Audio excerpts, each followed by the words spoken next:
Everyone, welcome back to all exam MCQs. जैसा कि आप सभी जानते हैं कि यूनिट वाइज मैंने लाइब्रेरी साइंस के एमसीक्यूज स्टार्ट किए हैं। ये फर्स्ट यूनिट का थर्ड पार्ट है। इससे पहले मैं 50 क्वेश्चंस करवा चुकी हूँ दो पार्ट में। अगर वीडियो आपने अभी तक नहीं देखी है तो लिंक डिस्क्रिप्शन बॉक्स में है, आप वहां से चेक कर सकते हैं। तो चलिए हम इस पार्ट को स्टार्ट करते हैं। Question number 51। The term knowledge management was coined by, ज्ञान प्रबंधन शब्द का आविष्कार किसने किया था? Peter Drucker, K wig, Stewart या Henry Fayol? The correct answer is B, K Wiig. Question number 52। The term knowledge worker was coined by, ज्ञान कार्यकर्ता शब्द किसके द्वारा गढ़ा गया था? Peter Drucker, K wig, Stewart या Henry Fayol? The correct answer is A, Peter Drucker. Question 53. The term intellectual capital was introduced by, बौद्धिक पूंजी शब्द का प्रचलन किसके द्वारा किया गया था? Peter Drucker, K wig, Stewart या Henry Fayol? The correct answer is C, Stewart. Question 54. There are basically two types of knowledge is, मूलतः ज्ञान दो प्रकार का होता है, tacit knowledge and explicit knowledge, known knowledge and unknown knowledge, new knowledge and prior knowledge या practical knowledge and religious knowledge? The correct answer is A, tacit knowledge and explicit knowledge, यानी मौन ज्ञान और स्पष्ट ज्ञान। Question 55. In which year the Paris conference on intellectual property rights was held? बौद्धिक संपदा अधिकार पर पेरिस सम्मेलन किस वर्ष आयोजित किया गया था? 1883, 1886, 1888 या 1900? The correct answer is A, 1883. The Paris Convention is considered the first major international agreement for protecting intellectual property rights and it was signed in Paris in 1883. Hindi में देख लेते हैं इसे। पेरिस कन्वेंशन को बौद्धिक संपदा अधिकारों की सुरक्षा के लिए पहला प्रमुख अंतरराष्ट्रीय समझौता माना जाता है और इस पर 1883 में पेरिस में हस्ताक्षर किए गए थे। Question 56. On which subject the Berne convention was organised? Berne convention किस विषय पर आयोजित किया गया था? On copyright, on patent, on trademark या on business? The correct answer is A, on copyright. Question 57. In which year the Indian Copyright Act was passed? भारतीय copyright अधिनियम किस वर्ष पारित किया गया था? 1957, 1966, 1976 या 1999? The correct answer is A, 1957. Question 58. In which year the Freedom of Information Bill in India was passed? Bharat में सूचना की स्वतंत्रता विधेयक किस वर्ष पारित किया गया? 2002, 2005, 2007 या 2010? The correct answer is A, 2002. Question 59. Right to Information Bill in India was passed on, Bharat में सूचना का अधिकार विधेयक कब पारित किया गया? 12 अक्टूबर 2005, 12 नवंबर 2005, 12 दिसंबर 2005 या 12 अक्टूबर 2006? The correct answer is A, 12 October 2005. Question number 60. When the Right to Information Act was enacted in Jammu and Kashmir? Jammu और कश्मीर में सूचना का अधिकार अधिनियम कब लागू किया गया? 2007, 2005, 2009 या 2011?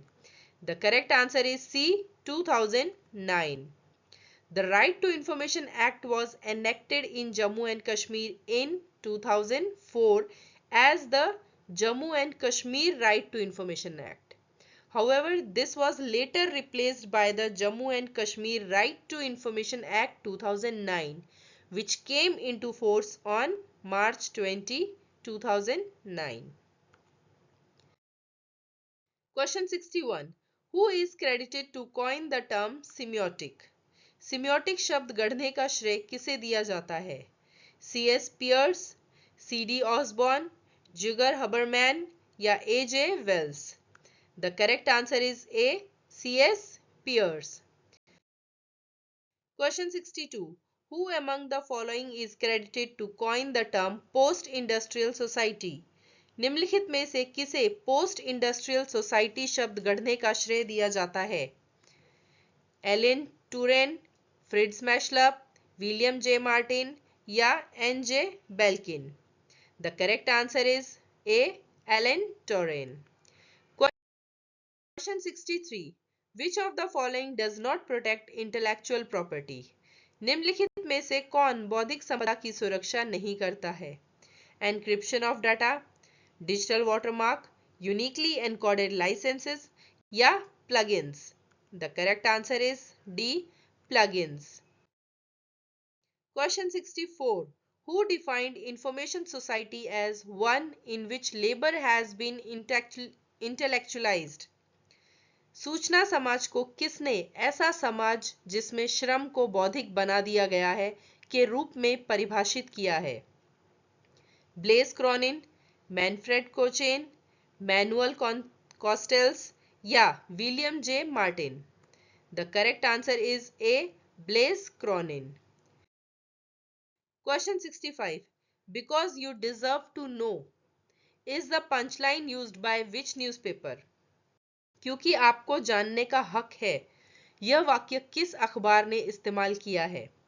Times of India, the Hindu, Indian Express या Hindustan Times? The correct answer is D. Hindustan Times. Question 66. In information transfer cycle, the author is at the following stage. सूचना हस्तांतरण चक्र में लेखक निम्नलिखित में से किस चरण पर है? स्टोरेज, आर्काइविंग, प्रोडक्शन या distribution? The correct answer is C. Production. Question 67. Which of the following is not a plagiarism detection system? निम्नलिखित में से कौन सा साहित्यिक चोरी का पता लगाने वाला सिस्टम नहीं है? Copyleaks, Viper, PaperRater या Zebra? The correct answer is D. Zebra.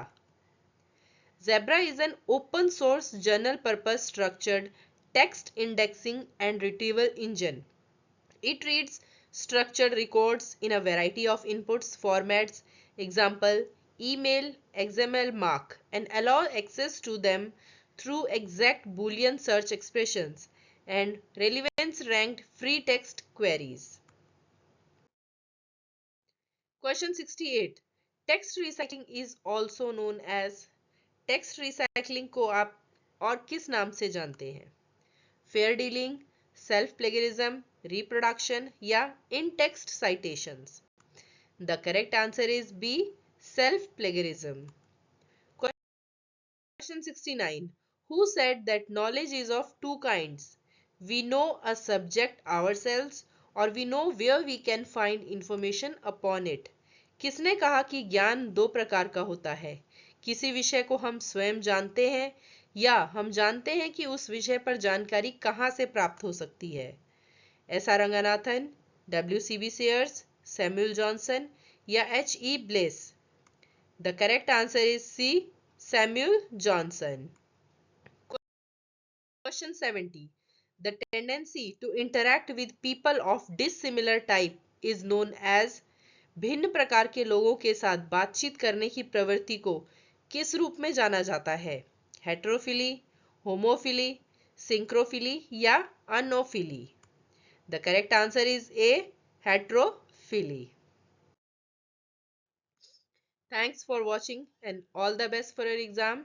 Video पसंद आई हो तो इसे लाइक शेयर जरूर कीजिएगा. चैनल पर नए हैं तो सब्सक्राइब कीजिए. अपने सुझाव हमें कमेंट बॉक्स में लिखकर बता सकते हैं.